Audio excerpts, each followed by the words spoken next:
I never thought I would end up in a snow-related war with my neighbor, but that was before I met Patricia Henderson, the self-appointed queen of our homeowner association in Breckenridge, Colorado. The whole thing started on a Tuesday morning in late January when I woke up to find a mountain of snow blocking my driveway. I am talking about an actual mountain, not just a little pile. This was easily 10 feet high and stretched across the entire width of my property line. I stood there in my thermal jacket and work boots, coffee mug steaming in the frigid air, staring at what looked like someone had decided to relocate an entire glacier onto my lot. My name is Marcus Webb, and I had moved into this neighborhood just 6 months ago. I am a mechanical engineer who works remotely for an aerospace company, which meant I needed reliable access to my driveway for the occasional trip to the office and grocery runs. The house was perfect, a 3-bedroom mountain home with spectacular views of the 10-mile range, and the neighborhood seemed quiet enough.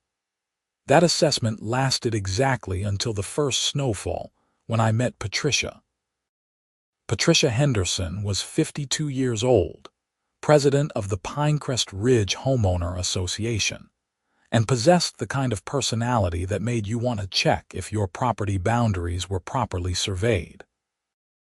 She had short blonde hair that she kept in that specific soccer mom cut, always wore a puffy North Face vest regardless of the temperature, and drove a white BMW X5 that she parked diagonally across 2 spaces at the community mailboxes.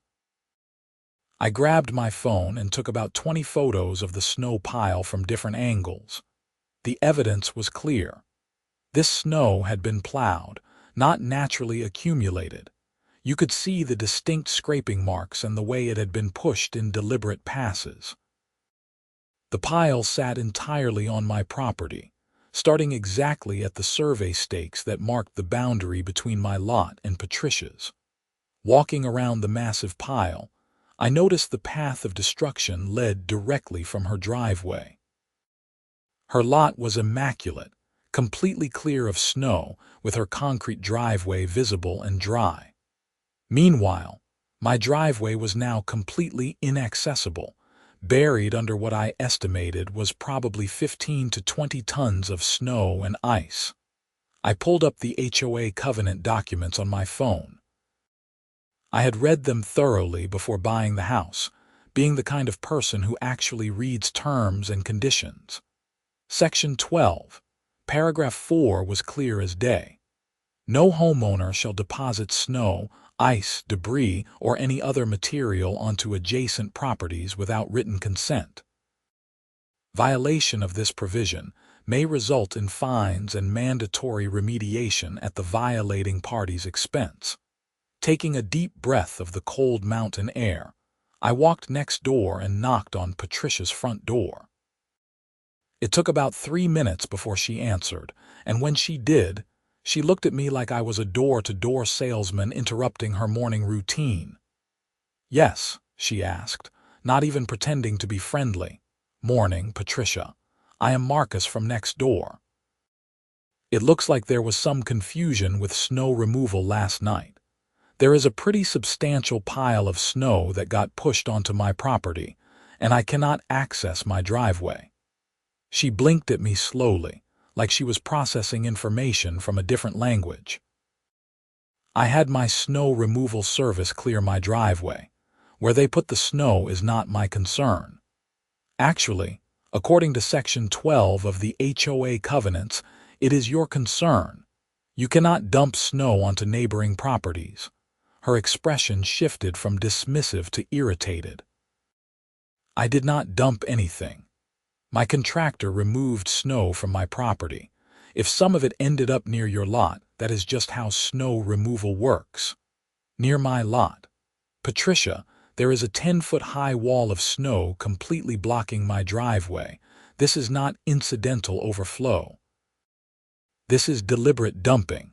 She crossed her arms. "I suggest you hire your own snow removal service to deal with your property, Marcus. I am not responsible for where snow naturally settles. This did not naturally settle. You hired someone to plow it directly onto my land. Do you have proof of that? She asked, raising one perfectly shaped eyebrow. Because unless you were sitting outside watching at 4 in the morning, I do not see how you can make that accusation. Now, if you will excuse me, I have HOA business to attend to. She closed the door in my face before I could respond. I stood there for a moment, feeling the anger build in my chest. I am generally a pretty calm person. I have to be in my line of work, where precision and patience are everything. But something about Patricia's complete dismissal and the smugness in her voice made my blood pressure spike. I spent the next hour calling snow removal companies. The first 3 were booked solid for the next week due to the recent storms. The 4th could maybe fit me in on Friday. The 5th did not even answer. Finally, a smaller operation called Mountain View Snow Services said they could come out that afternoon to give me an estimate. The owner, a guy named Dale who looked like he had been plowing snow since the invention of the shovel, showed up around 2 in the afternoon. He walked around the pile, hands on his hips, occasionally stopping to examine the snow composition and the scraping marks on the ground. "Well, this is something," Dale said, shaking his head. "You piss off your neighbor or something, apparently just by existing. Can you move it?" "Sure, I can move it. Going to cost you, though. This is not a normal job. I am looking at probably $800, maybe $1,000 depending on how compacted this ice is underneath." I felt my jaw tighten. "And how much would it cost to move it back onto her property?" Dale looked at me with a mix of surprise and amusement. "You want me to push it back?" "No, I just want to know the cost comparison." "Same price, really. Snow does not care which direction it gets pushed, but I got to tell you, that is going to start a war you might not want to fight. The war already started when she dumped it on my property in the first place." Dale scratched his beard. "Fair enough. Look, I can clear your driveway and push it to the street for the city plows to handle, or I can push it wherever you want. Your money, your choice." I thought about it for a moment. The smart move would be to just get my driveway cleared and file a complaint with the HOA. But Patricia was the HOA president, and I had zero confidence that complaining to her about her own violation would accomplish anything. Plus, something about her smug face when she closed that door kept replaying in my mind. Clear my driveway and push it to the street. I will deal with the neighbor situation through official channels. Dale nodded and said he would be back first thing in the morning with his equipment. I paid him a $200 deposit and went back inside to warm up and figure out my next move. That evening, I drafted a formal complaint email to the HOA board. I included all 20 photos, highlighted the relevant covenant section, and requested immediate remediation and assurance that it would not happen again. I sent it to the general HOA email address and copied the 3 board members whose contact information was listed on the community website. Patricia responded within 20 minutes. "Mr. Webb, your complaint has been received and will be reviewed at the next board meeting scheduled for February 15th. In the meantime, homeowners are responsible for maintaining their own properties, including snow removal. The board has reviewed your photos and sees no evidence of intentional dumping, only the natural effect of snow removal operations. Please address your driveway access through private snow removal services. Regards, Patricia Henderson, HOA President." I read the email 3 times, feeling my frustration grow with each pass. The next board meeting was 3 weeks away. She had just given herself 3 weeks of immunity while I had to pay $1,000 to fix her mess. And that line about seeing no evidence of intentional dumping was straight up gaslighting. The photos clearly showed plowed snow pushed in a deliberate line from her driveway to mine. I called my buddy Jason, who had lived in HOA neighborhoods his entire adult life and had stories that could fill a book. He listened to my situation and laughed so hard I had to hold the phone away from my ear. "Dude, you are in an HOA war now. These things never end well." "So what do I do?" "Document everything. Record every interaction if Colorado is a one-party consent state, which I think it is. Keep copies of all communications, and whatever you do not let her get away with it, or she will walk all over you forever." "I already hired someone to clear my driveway." "Good. That is step one. But you need to make it clear that you are not a pushover. These HOA tyrants only respect strength. They are used to people just accepting their BS because fighting is exhausting." We talked for another 30 minutes about his various HOA nightmares, and by the end of the call, I had a better understanding of what I was dealing with. This was not just about snow. This was about Patricia establishing dominance and showing the new guy who was in charge. Dale showed up at 7 the next morning with a decent-sized front loader. The machine was not huge, but it was enough to move some serious snow. I watched from my window with fresh coffee as he systematically cleared my driveway, pushing the snow into the street where it became the city's problem. The whole operation took about 2 hours, and when he was done, I had full access to my driveway again. I paid Dale the remaining balance, and he gave me his card. "Call me if you need anything else. And hey, if your neighbor tries this again, let me know. I have some friends with bigger equipment who might be interested in a midnight snow relocation project." I laughed, thinking he was joking. He was not. 2 days later, I woke up to another mountain of snow blocking my driveway. This one was even bigger than the first, and it had clearly been pushed there with deliberate malice. The pile was so large that it extended several feet onto my lawn, crushing the decorative split rail fence that bordered my property. That fence was not just decorative. It was part of the original property survey and had been specifically mentioned in my title insurance. Patricia's snow pile had destroyed about 20 feet of it, with broken wooden posts sticking out of the ice like broken bones. I took more photos. I took a video walking the entire perimeter. I measured the dimensions. I documented the broken fence. Then I got in my truck and drove to the Summit County Sheriff's Office. The deputy who took my report was a woman named Officer Sarah Martinez. She listened to my story, looked at the photos and video on my phone, and nodded slowly. "This is civil, not criminal, unless you can prove intentional property destruction. The broken fence is not intentional property destruction. It might be, but you would need to prove she specifically intended to damage it. More likely, this is a negligence issue or a property dispute. Your best bet is to file in small claims court for the cost of repairs and the repeated snow removal expenses. What about the HOA covenants?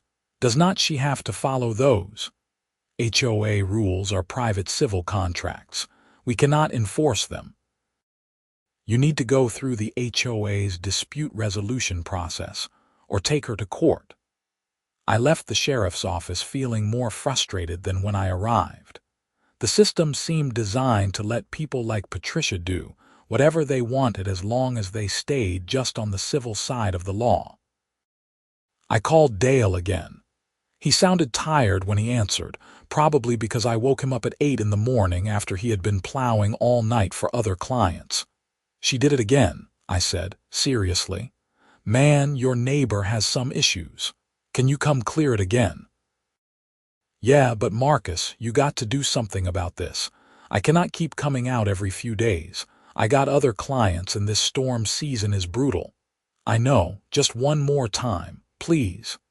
He agreed to come out that afternoon.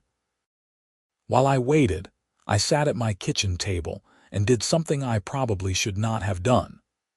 I pulled up the county property records and started researching Patricia Henderson. Her house had been purchased 8 years ago for $650,000.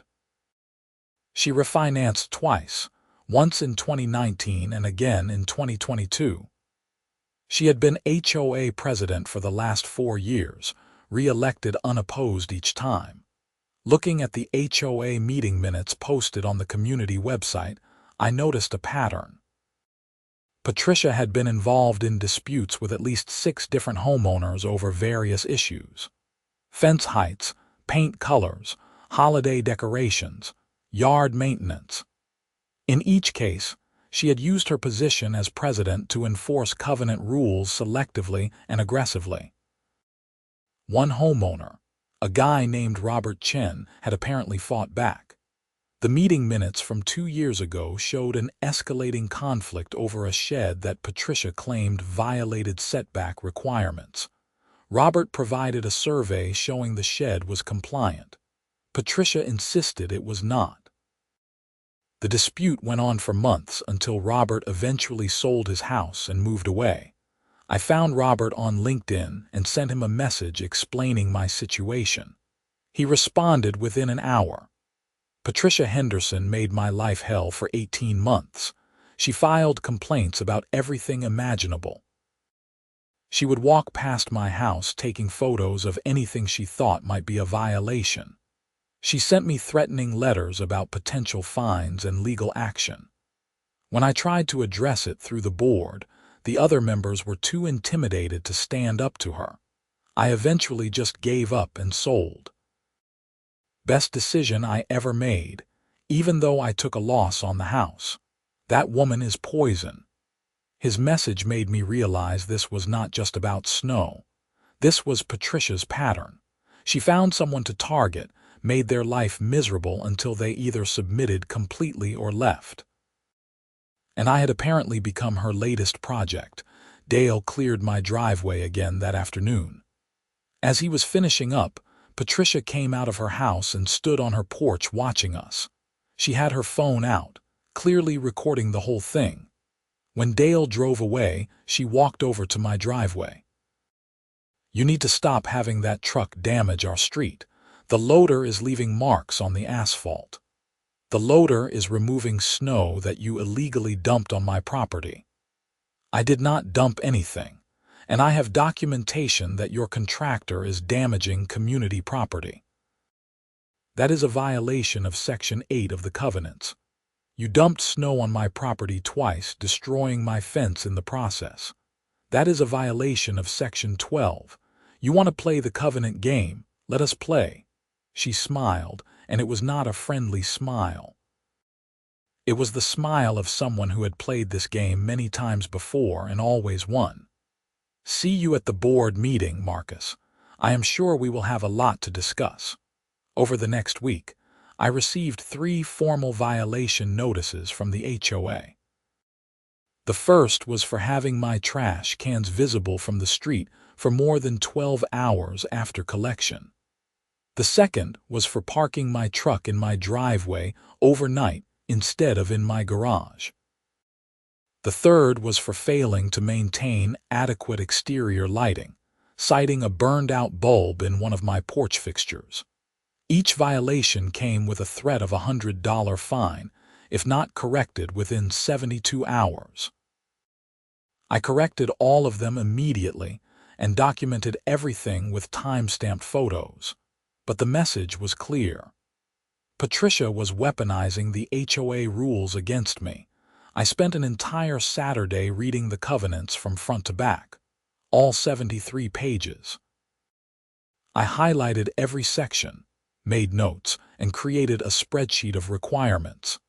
Then I walked around the neighborhood with my phone camera and documented every single violation I could find. Patricia had a decorative garden gnome that exceeded the 12-inch height restriction for lawn ornaments. Her house number was painted in a non-approved font. She had a political bumper sticker on her BMW that violated the rule against displaying partisan political materials visible from common areas. Her outdoor Christmas lights were still up in late January, violating the requirement to remove holiday decorations within 2 weeks of the holiday. I found violations at other houses too: faded paint, overgrown shrubs, cracked driveways, rust stains. By the end of the day, I had documented 47 separate covenant violations across the neighborhood, including 8 at Patricia's house alone. I did not send the documentation to anyone. I just filed it away, knowing I might need ammunition later. On February 10th, 5 days before the scheduled board meeting, I woke up to another snow pile. This time, it was not just blocking my driveway. Patricia's snow removal service had pushed snow across my entire front yard, burying my mailbox and covering the pathway to my front door. The pile was so large that it reached the foundation of my house. I called Dale at 6 in the morning. She did it again, and this time it is bad. How bad? My entire front yard is buried. I cannot even get to my front door without climbing over snow. There was a long pause. Marcus, I am going to be straight with you. I cannot keep doing this. She is going to keep dumping snow on you as long as she knows it bothers you and costs you money.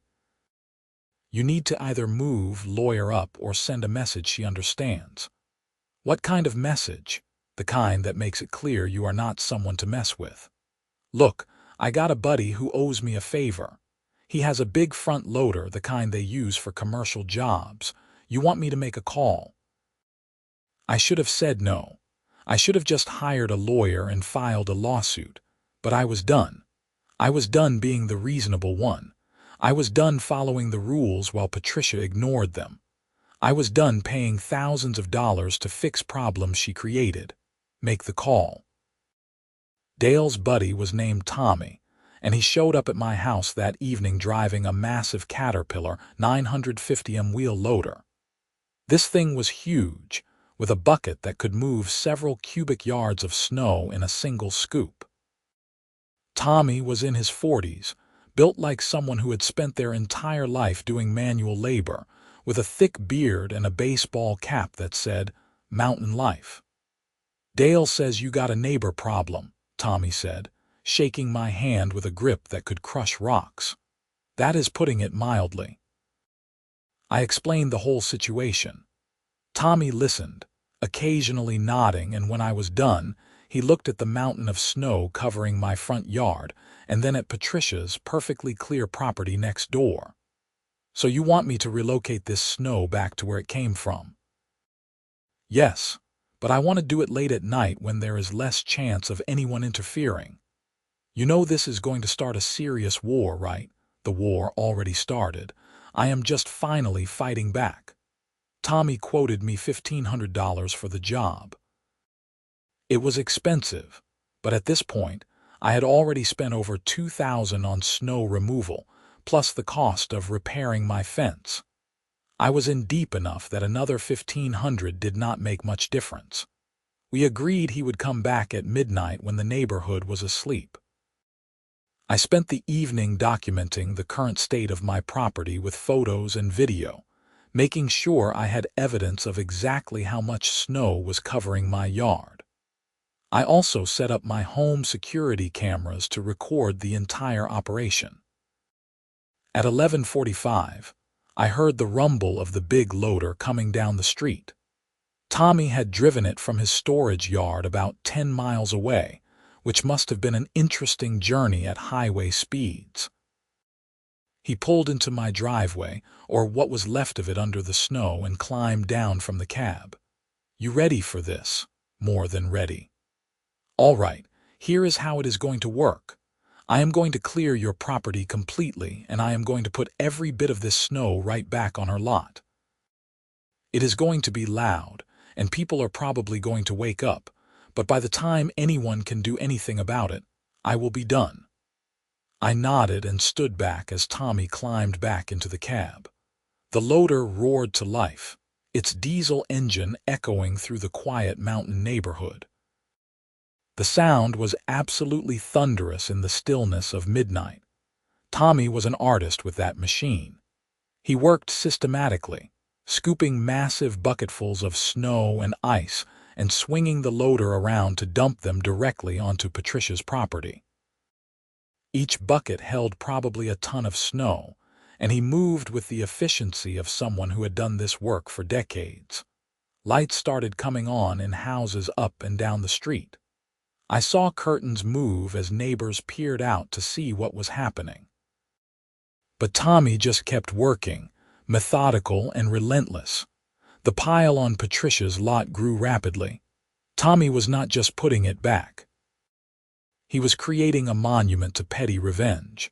A massive wall of snow and ice that completely blocked her driveway, covered her front walkway, and extended halfway up her front windows. About 20 minutes into the operation, Patricia's front door flew open. She came running out in her bathrobe and slippers, screaming at Tommy to stop. Her voice was barely audible over the roar of the loader, and Tommy either did not hear her or pretended not to. He just kept working. Patricia turned to me. "You tell him to stop right now or I am calling the police." "Go ahead and call them," I shouted back. "Tell them you want to report someone removing illegally dumped snow from their property. This is destruction of property. This is harassment. No, this is me returning your property to you. You dumped this snow on my land 3 times. I am just being a good neighbor and giving it back." She ran back inside, presumably to call 911. Tommy kept working. Within another 15 minutes, my entire front yard was clear, and Patricia's property looked like it had been hit by an avalanche. The snow pile was easily 12 feet high at the center and covered most of her front yard and driveway. Tommy shut down the loader and climbed out, surveying his work with obvious satisfaction. That should do it. I paid him in cash as we had agreed, just as 2 sheriff's department SUVs came rolling up the street with their lights flashing. Officers Martinez and another deputy I did not recognize got out and approached us. Patricia came running back out, still in her bathrobe, pointing at Tommy and me. "Arrest them. They destroyed my property. They have been making noise for the past 30 minutes and they dumped snow all over my yard." Officer Martinez looked at the massive pile of snow, then at my completely clear yard, then at Patricia. "Madam, can you explain what happened here?" "These 2 criminals used that machine to dump snow all over my property in the middle of the night." The other deputy, whose name Tag Reed Morrison, looked at me. "Is that accurate?" "Partially. I hired Tommy here to remove snow from my property. This is the 3rd time in 2 weeks that someone pushed snow from her lot onto mine. I have been paying out of pocket each time to clear it. Tonight, instead of paying to have it trucked away, I had it returned to its source." "He cannot do that," Patricia shrieked. "That is illegal dumping." Officer Martinez pulled out a notepad. "Mr. Webb, do you have documentation of the previous incidents?" I pulled out my phone and showed her the photos and videos from all 3 snow dumps, including the damage to my fence. She looked through them carefully, occasionally zooming in on details. "And you filed a report about this at the station?" "Yes, madam. Earlier this week, the deputy I spoke with said it was a civil matter." Officer Martinez nodded and turned to Patricia. "Madam, did you hire someone to remove snow from your property?"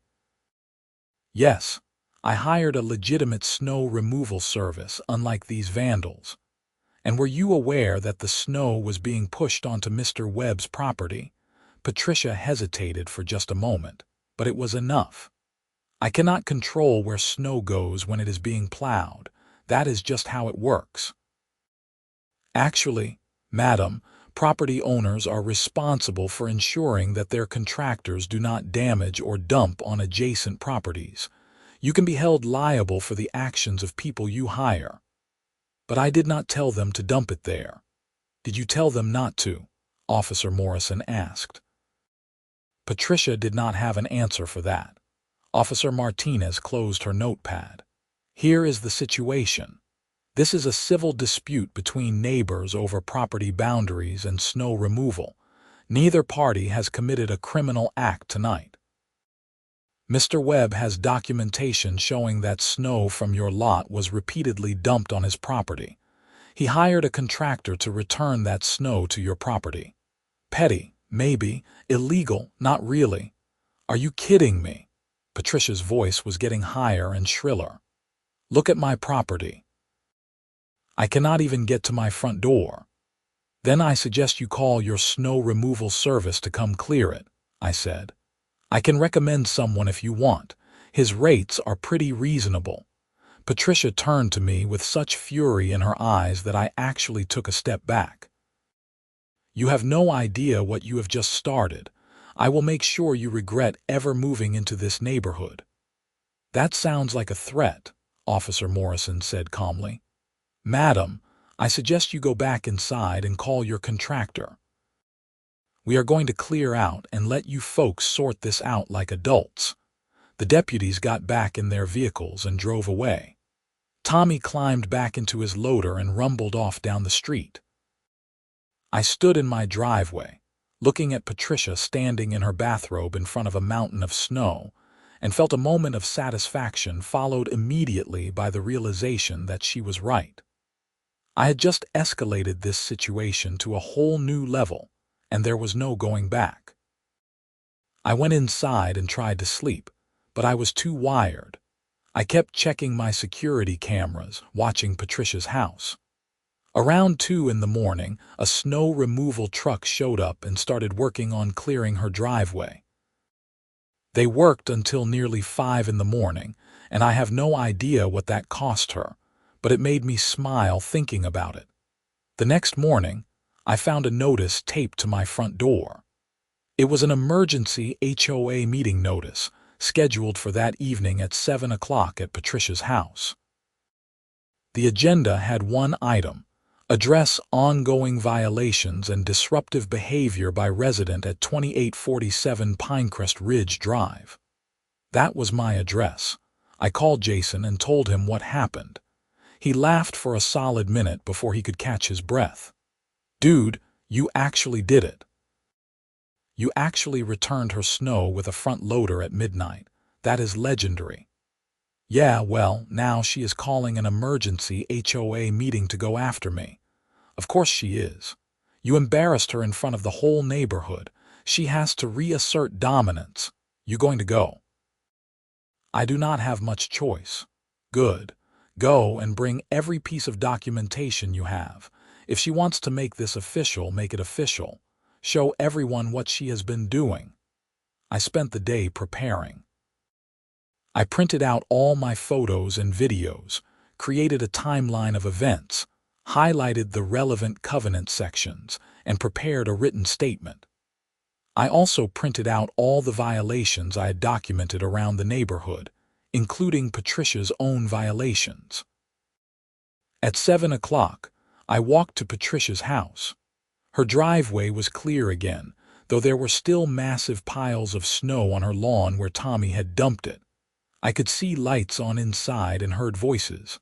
I knocked on the door. Patricia answered, now fully dressed in business casual attire like this was a corporate board meeting. Her expression when she saw me was pure ice. Mr. Webb, come in. The meeting was in her living room. The other 2 board members were there, a retired couple named George and Linda Thornton. They both looked uncomfortable. There were also about 8 other neighbors, including 2 people who lived across the street from me and had clearly been woken up by the midnight loader operation. Thank you all for coming on short notice, Patricia began, standing at the front of the room like she was conducting a shareholder meeting. We are here to address a serious situation involving one of our residents who has been engaging in disruptive and potentially illegal behavior.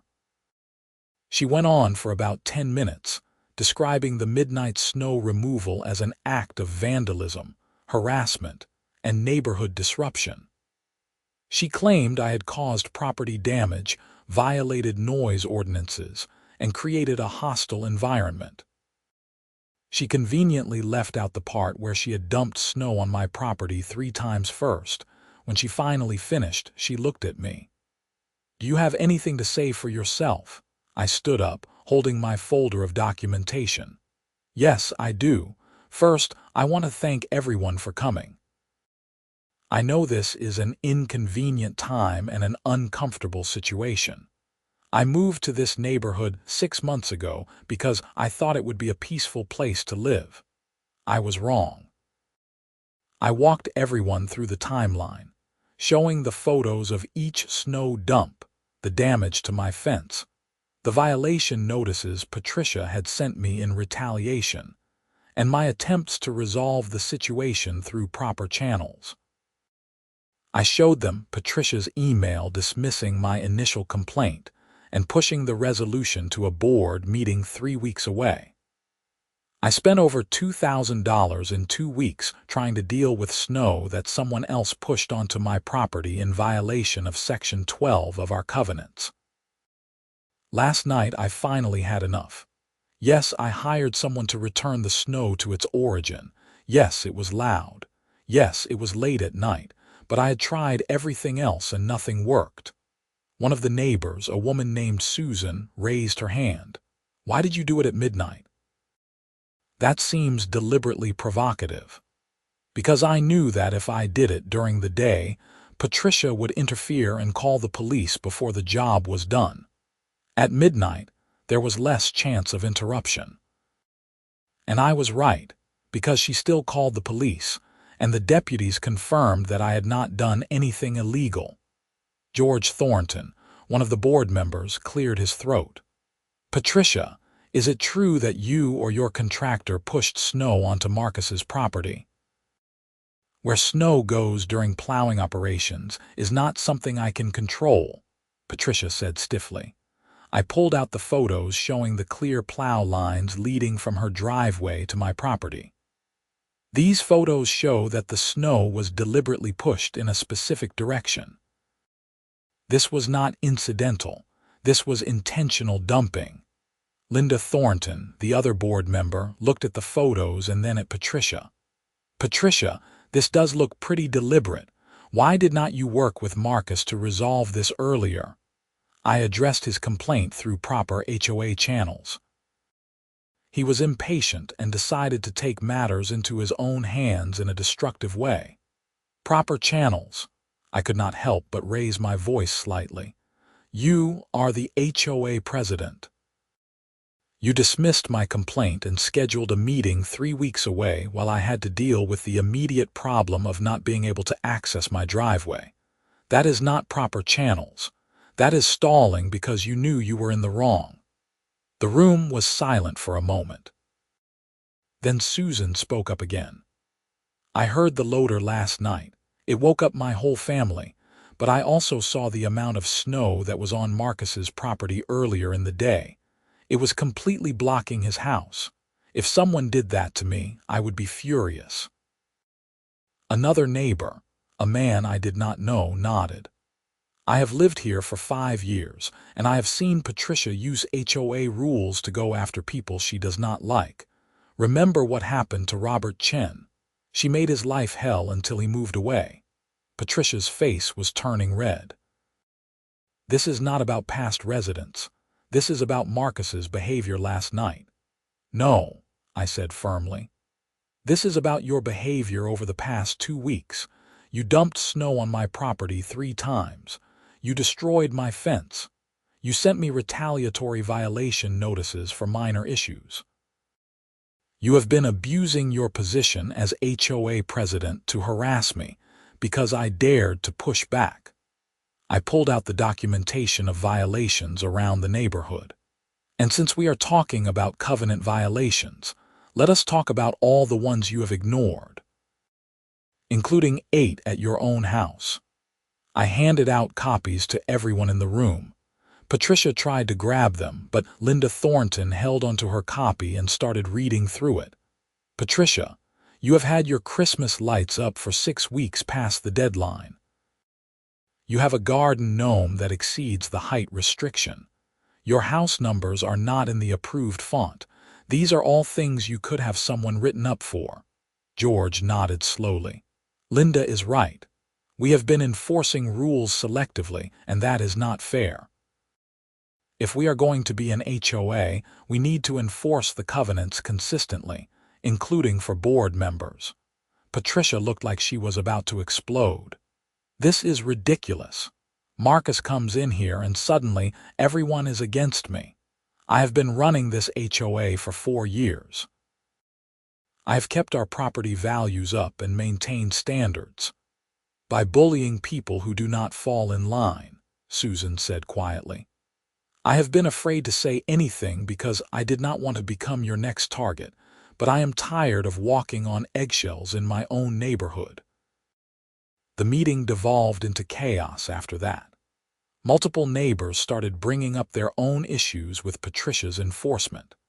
Someone mentioned getting a violation notice for a minor paint touch-up that did not match the original color exactly, even though the difference was barely noticeable. Another person talked about being threatened with fines for parking a work vehicle in their driveway overnight, even though the covenants did not specifically prohibit it. Patricia tried to regain control of the meeting, but it was clear she had lost the room. George and Linda, who had apparently been quietly frustrated with her leadership for a while, started asking pointed questions about her decision-making process and whether she had been consulting with them on enforcement actions. Finally, around 9:30, George stood up. I think we need to table this discussion and schedule a proper board meeting with a full agenda. There are clearly issues beyond just the snow situation that need to be addressed. Patricia, Linda and I are going to need copies of all the violation notices you have sent out in the past year, along with your justification for each one. Patricia looked betrayed. You are supposed to be supporting me. We are the board. We are the board, Linda said firmly. Not you alone. You have been making unilateral decisions without consulting us, and that needs to stop. The meeting broke up shortly after that. As I was leaving, several neighbors came up to me and quietly thanked me for standing up to Patricia. Susan gave me her phone number and said if I needed any witness statements about the snow situation, she would be happy to provide one. I walked home feeling both vindicated and exhausted. The war was not over, but at least I had shown Patricia that I was not going to be her next Robert Chen. The following week was quiet. Patricia did not dump any more snow on my property, possibly because there was not any new snowfall. I kept my head down, followed every HOA rule meticulously, and documented everything. On February 15th, the originally scheduled board meeting took place at the community center. Patricia tried to control the agenda, but George and Linda had clearly coordinated ahead of time. They called for a vote of no confidence in Patricia's leadership as president. Patricia fought it, arguing that the whole thing was a conspiracy orchestrated by me to undermine the HOA. But the vote was not even close. 15 homeowners showed up, and 12 voted to remove her as president. George was elected as the new president, with Linda remaining as secretary and treasurer. One of George's first acts was to formally acknowledge that snow had been illegally dumped on my property, and to issue a formal warning to Patricia that any future violations would result in fines. He also implemented a new policy that all enforcement actions had to be approved by at least 2 board members, preventing any single person from weaponizing the rules. I thought that would be the end of it. I was wrong. In early March, my fence was vandalized. Someone had taken a saw or axe to the sections I had repaired after the snow damage and hacked them to pieces. The damage was clearly intentional, with clean cuts through posts and rails that could not have been accidental. I called the sheriff's department again. Officer Martinez came out and took a report. Do you have security cameras? Yes, but they do not cover the side yard where the fence is. I only have cameras on the front and back doors. Any idea who might have done this? I wanted to say Patricia, but I had no proof. I have a neighbor I have been having disputes with, but I cannot prove she did this. We will keep the report on file. If anything else happens, let us know immediately. You might want to consider getting more cameras. I took her advice and installed 4 additional security cameras that covered every angle of my property. I also got a dash cam for my truck and made sure all my documentation was backed up in the cloud. 2 weeks later, I found nails scattered across my driveway. Not just a few nails, but dozens of them, the large framing nails that would easily puncture a tire. I had pulled into my driveway late at night after a trip to Denver and did not see them until the next morning when I was about to leave for a grocery run. I photographed everything and called the police again. This time, Officer Morrison came out. "You are having a rough time, Mr. Webb. Someone is escalating. First the fence, now this. If I had driven over these last night, I would have 4 flat tires." Still no camera coverage of where this happened. My driveway is covered, but whoever did this must have done it before I got home. The cameras do not show anything useful, just me pulling in at 11:30. Officer Morrison walked around, looking at the nails. These are contractor nails. You can buy them at any hardware store. Going to be hard to trace. But this is moving from property disputes into potential criminal harassment. Keep documenting everything, and if you see anyone on your property, call 911 immediately. I started varying my schedule, coming and going at random times. I kept my truck in the garage instead of the driveway. I was constantly on edge, checking my cameras multiple times a day. The situation had gone from annoying to genuinely concerning. Patricia had not approached me or spoken to me since the board meeting, but I knew she was behind this. The timing was too convenient, the escalation too obvious. In late March, George called me. "Marcus, I wanted to give you a heads up. Patricia has hired a lawyer and is threatening to sue the HOA for wrongful removal from her position as president. She is claiming that the vote was invalid because proper notice was not given." Was proper notice given? Yes, but she is arguing it was not sufficient. Her lawyer sent a letter demanding she be reinstated and threatening legal action if we do not comply. He also mentioned you specifically, claiming you orchestrated a campaign to defame her. I felt my stomach drop. "George, I just defended myself. I did not orchestrate anything."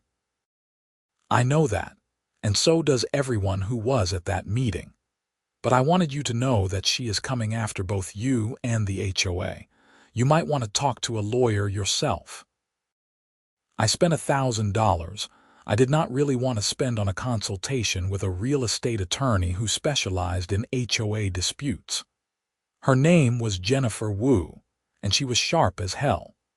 I laid out the entire situation, showed her all my documentation, and waited for her assessment. "You have an excellent case if she tries to sue you personally," Jennifer said after reviewing everything. "You have clear documentation of her violations, your repeated attempts to resolve the issue properly, and evidence of retaliatory enforcement. The midnight snow removal was petty but not illegal. However, you need to be very careful going forward. If she is escalating to property destruction, we are moving into criminal territory." What should I do? Keep documenting everything. Do not engage with her directly under any circumstances. If she contacts you, do not respond. Save all messages but do not reply. If the property destruction continues, we can potentially get a restraining order, but we need a clear pattern of harassment. Is there any way to just make this stop? Jennifer smiled sympathetically. In my experience, these HOA wars only end 3 ways. 1. Someone moves away. 2. The aggressor finally backs down when they realize the other person will not break. 3. Lawyers get involved and it costs everyone so much money that they are forced to settle. You are heading toward option 3. Over the next few weeks, I waited for the other shoe to drop. Patricia's lawyer sent a demand letter to the HOA board demanding reinstatement. George and Linda hired their own attorney to respond. The whole thing was turning into an expensive mess that was draining the HOA's reserve funds. Then, in mid-April, something unexpected happened. I got a call from Officer Martinez. "Mr. Webb, we need you to come down to the station and review some security footage." "Footage of what?" "We arrested someone this morning for vandalism at another property in your neighborhood. The homeowner had cameras, and we caught the person in the act. We need you to look at the footage and tell us if you recognize them." I drove to the station with my heart pounding. Officer Martinez led me to a small room with a computer monitor. She pulled up a video file and hit play. The footage was grainy night vision quality, but it was clear enough. It showed someone in dark clothing and a baseball cap walking up to a house and spray painting graffiti on the garage door. The person was not very tall, definitely smaller than me, and moved with a sort of hurried nervousness that suggested they were not experienced at this. "Keep watching," Officer Martinez said.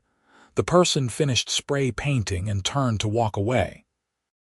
As they passed under a porch light, the camera caught a clear shot of their face for just a moment. It was not Patricia. It was her 19-year-old son, Tyler. "Oh my God," I said. "You recognize him?" "That is Patricia Henderson's son. He lives with her." Officer Martinez nodded grimly. "We thought as much. When we arrested him this morning at another vandalism site, we found framing nails in his car, the same kind that were scattered on your driveway. We also found evidence suggesting he vandalized your fence." The pieces clicked together in my head. Patricia had not been directly doing the vandalism. She had been using her son as a proxy, probably convincing him he was helping defend his mother's honor, or something equally twisted. "Is he talking?" "Not without his lawyer present, who happens to be the same lawyer representing his mother in the HOA dispute. But we have enough physical evidence to charge him with multiple counts of criminal mischief and destruction of property. We are building a case, and we wanted to confirm that you would be willing to press charges for the incidents at your property." "Absolutely." Tyler Henderson was charged with 3 counts of criminal mischief and 1 count of attempted property destruction.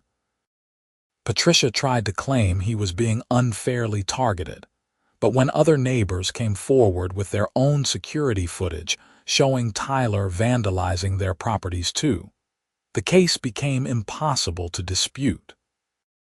It turned out Patricia had been directing Tyler to vandalize the homes of anyone who had voted against her at the board meeting. He had hit 5 different houses over the course of 6 weeks, causing thousands of dollars in damage. The criminal case moved faster than I expected. Tyler, faced with overwhelming evidence and the prospect of serious charges, took a plea deal. He pleaded guilty to all counts in exchange for a suspended sentence, probation, and mandatory restitution to all the victims.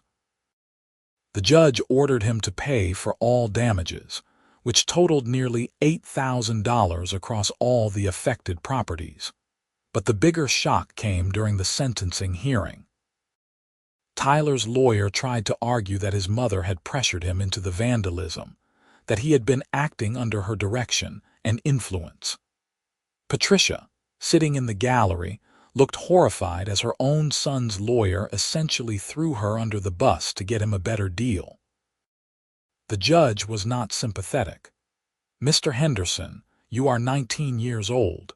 You are legally an adult. Regardless of what your mother may or may not have told you, you made the choice to commit these acts. However, the court notes that there may be additional parties who bear responsibility for these incidents." After the hearing, the prosecutor approached me in the hallway. "Mr. Webb, we are considering additional charges against Patricia Henderson for conspiracy to commit criminal mischief and solicitation of a crime. Would you be willing to testify if it comes to trial?" "Absolutely." But it never went to trial. Patricia's lawyer apparently told her that she was facing potential jail time if the case went forward. The evidence from Tyler's phone showed text messages from Patricia specifically telling him which houses to target and when. She had tried to delete them, but prosecutors had recovered them from the phone company. Faced with criminal charges and the testimony of her own son, Patricia agreed to a deal. She pleaded no contest to conspiracy charges in exchange for 1 year of probation, a significant fine, an agreement to pay additional restitution to all the victims beyond what Tyler was paying. The deal also required her to formally resign from any position in the HOA and agree not to seek re-election. The hearing where she entered her plea was one of the most satisfying moments of my life. Patricia stood before the judge looking smaller than I had ever seen her, her lawyer beside her, as the judge went through the terms of the agreement. "Miss Henderson, you understand that you are admitting to directing your son to commit acts of vandalism against your neighbors?" "Yes, Your Honor." Her voice was barely audible. "And you understand that this behavior is completely unacceptable and has caused significant harm to multiple families in your community?" "Yes, Your Honor. This court has seen a lot of neighborhood disputes, Miss Henderson, but this is one of the more egregious cases. You held a position of trust in your community, and you abused that trust to target people who disagreed with you. You involved your son in criminal activity. You created an environment of fear and harassment. These are serious failings." The judge sentenced her to probation, community service, and the financial penalties. He also issued a restraining order preventing Patricia from coming within 100 feet of my property or contacting me in any way. When I left the courthouse that day, I felt a weight lift off my shoulders that I did not even realize I had been carrying. The war was finally over. The HOA underwent significant changes after Patricia's removal. George instituted new bylaws that required unanimous board approval for any enforcement actions. He also implemented a formal dispute resolution process that gave homeowners multiple opportunities to address violations before fines were imposed. The neighborhood became noticeably more relaxed, with people actually enjoying their homes instead of constantly worrying about violation notices. I ran into Susan at the community mailboxes a few weeks after Patricia's sentencing. "How are you holding up?" she asked. "Better. It is weird not constantly looking over my shoulder. I am so glad you stood up to her. None of us had the courage to do it, and we all suffered for it. You saved this neighborhood from becoming a complete nightmare. I just wanted to live peacefully and not have snow dumped on my property." She laughed. "And you ended up taking down the HOA tyrant with a front loader at midnight. That is going to be a neighborhood legend for years." She was right. The story of the midnight snow relocation became something neighbors talked about at block parties. It got embellished over time, with some versions claiming the snow pile was 20 feet high and that Patricia had tried to throw herself in front of the loader. But the core truth remained. One person had finally said enough was enough, and sometimes that is all it takes. Patricia put her house on the market in June. I heard through the neighborhood grapevine that she was moving to Arizona to be closer to her sister. Tyler had already moved out, apparently to live with his father in California, while he completed his probation requirements there. The house sold quickly, purchased by a young family with 2 kids who seemed genuinely excited to join the community. I helped them move in, carrying boxes and answering questions about the neighborhood. They asked about the HOA and I gave them an honest assessment. It used to be a nightmare, but the current board is reasonable. Just follow the covenants, be respectful of your neighbors, and you will be fine. The wife, whose name was Amanda, looked relieved. We heard there was some drama with the previous owner of this house. There was, but it has been resolved. You are getting a fresh start. As I walked back to my house that evening, watching the sun set over the 10-mile range, I reflected on everything that had happened over the past 6 months. I had moved to Colorado for peace and quiet, for the mountain views and the outdoor lifestyle. Instead, I had ended up in a war with an HOA tyrant that escalated to criminal charges and court hearings. But I had also learned something important. Sometimes the only way to deal with a bully is to stand your ground and fight back. Not with violence or destruction, but with documentation, determination, and a willingness to see things through to the end. Patricia had counted on me being like all her previous targets, people who would eventually give up and move away rather than continue fighting. She had miscalculated. The front-loader move had been petty and probably not my finest moment, but it had also been necessary. It had shown Patricia and the entire neighborhood that I was not going to be pushed around. It had exposed her pattern of abuse and started a chain of events that ultimately led to her removal from power. I still live in that house. My fence has been fully repaired, better than it was before. My driveway remains clear of unwanted snow. I got a dog, a German shepherd named Atlas, who alerts me to any unusual activity around the property. The security cameras are still installed, but I check them less frequently now. The neighborhood has returned to what it should have been all along, a community of people living their lives without fear of arbitrary enforcement or retaliatory harassment. George recently announced he was not seeking re-election as HOA president. He had done what he set out to do, stabilizing the board and implementing fair processes. A new couple who had lived in the neighborhood for 10 years was running for the positions, and they seemed genuinely interested in keeping things low-key and reasonable. I sometimes think about what would have happened if I had just accepted that first snow dump and paid to remove it without pushing back. Would Patricia have left me alone after establishing dominance, or would she have continued to target me like she did Robert Chen? I will never know, but I am glad I did not take that path. The midnight front loader operation cost me $1,500. The entire ordeal, including legal fees, property damage, and snow removal over multiple incidents, probably cost me close to $8,000 in total. But the restitution money from Patricia and Tyler covered most of the actual property damage, and my insurance covered the fence repairs after I paid the deductible. Was it worth it? Absolutely.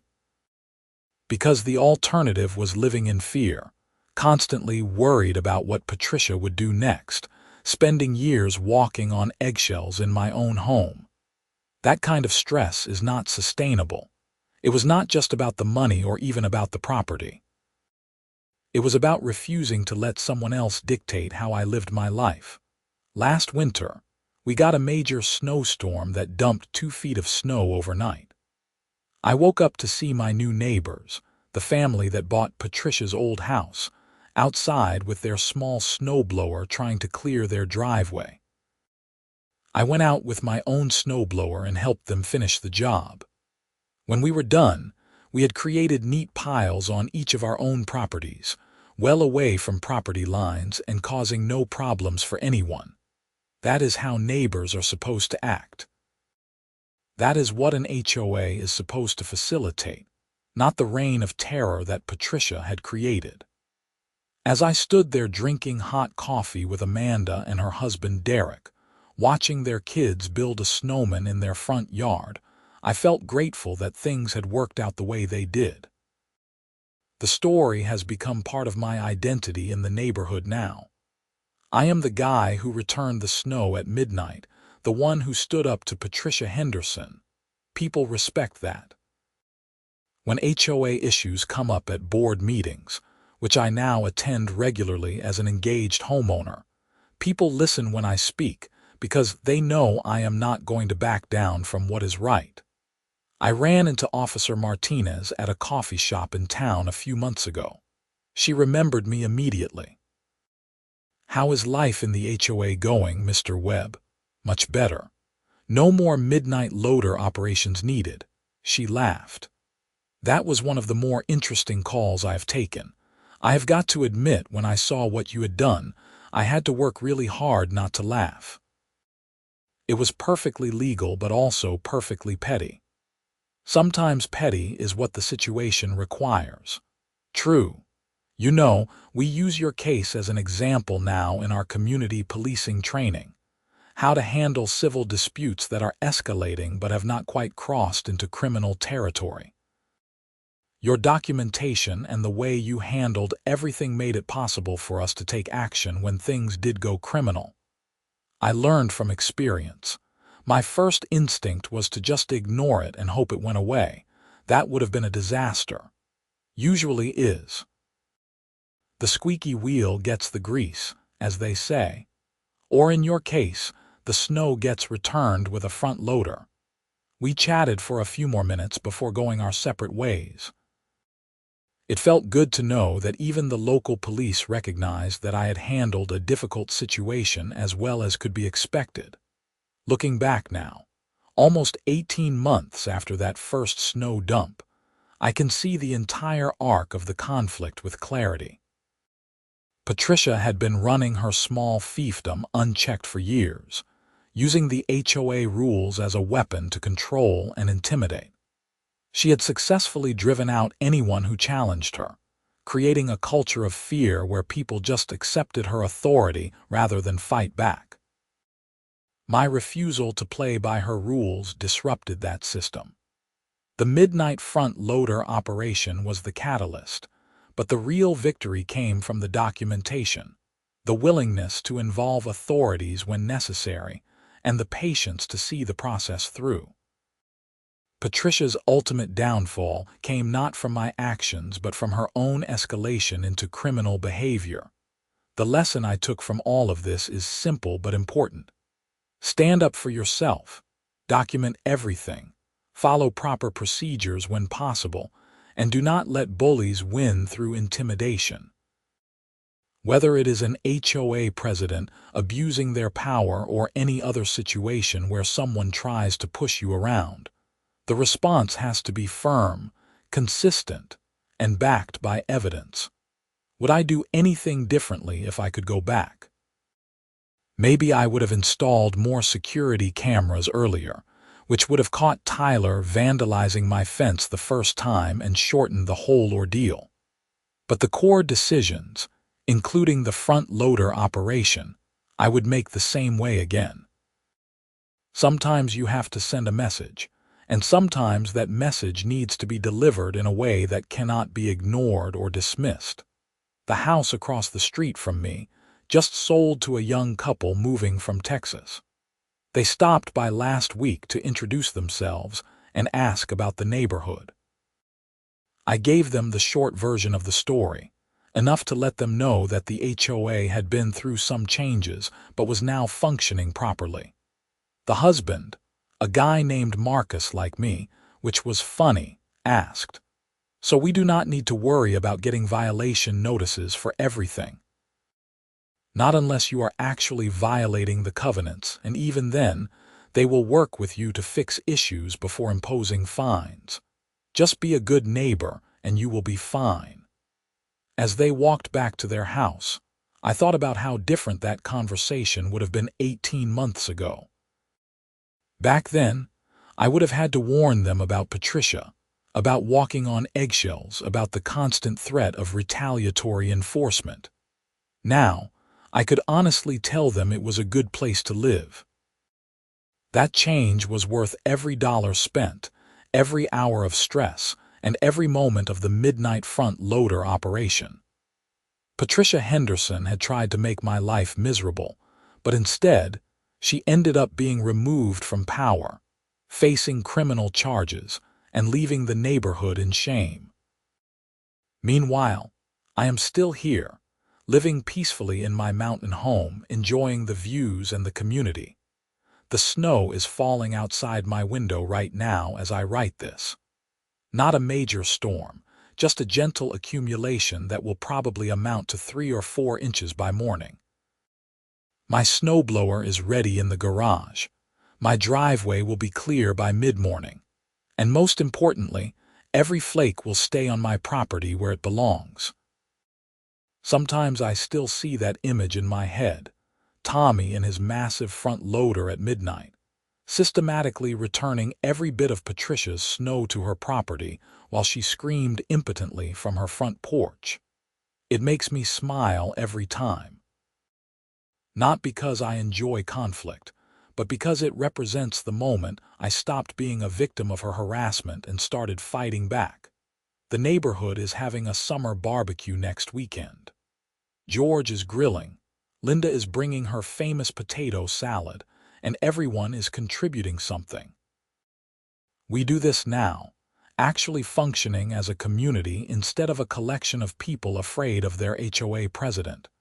Kids play in the street. People wave to each other.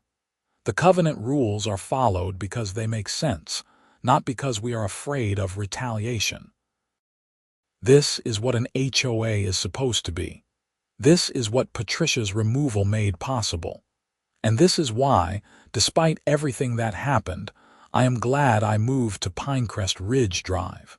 It took a fight to get here, but it was worth it. The front loader is available for rent if anyone needs it, but something tells me we would not need it again. The legend of the midnight snow return seems to have established a precedent in the neighborhood. People handle their disputes like adults now, through conversation and compromise, because they know that escalation benefits no one. As for Patricia Henderson, I heard she is dealing with her own problems in Arizona.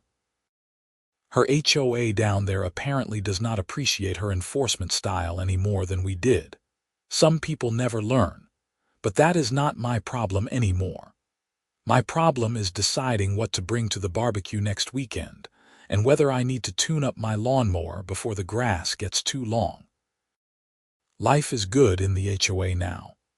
It took a front loader, a midnight operation, and a petty revenge that became neighborhood legend, but we got here. And honestly, I would not change a thing about how it all went down.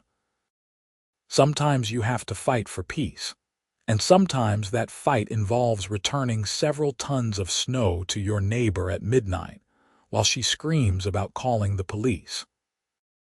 The story has a happy ending, which is more than I thought possible that first morning when I woke up to find my driveway buried under Patricia's snow. Justice was served, lessons were learned, and the neighborhood is better for it. The system worked eventually, and the bully faced consequences for her actions. That is all anyone can really ask for in an HOA dispute. Well, that and maybe a front loader operator who does not mind working at midnight for the right cause. Tommy earned every dollar I paid him, and then some. The man is an artist with heavy machinery. Winter will come again, and snow will fall on Pinecrest Ridge Drive. But this time, everyone will keep their snow on their own property, clear their own driveways, and respect their neighbors' boundaries. Because they have seen what happens when someone decides to dump their problems on someone else. They get their problems returned with interest by a very large front loader at midnight. And that is a lesson worth learning.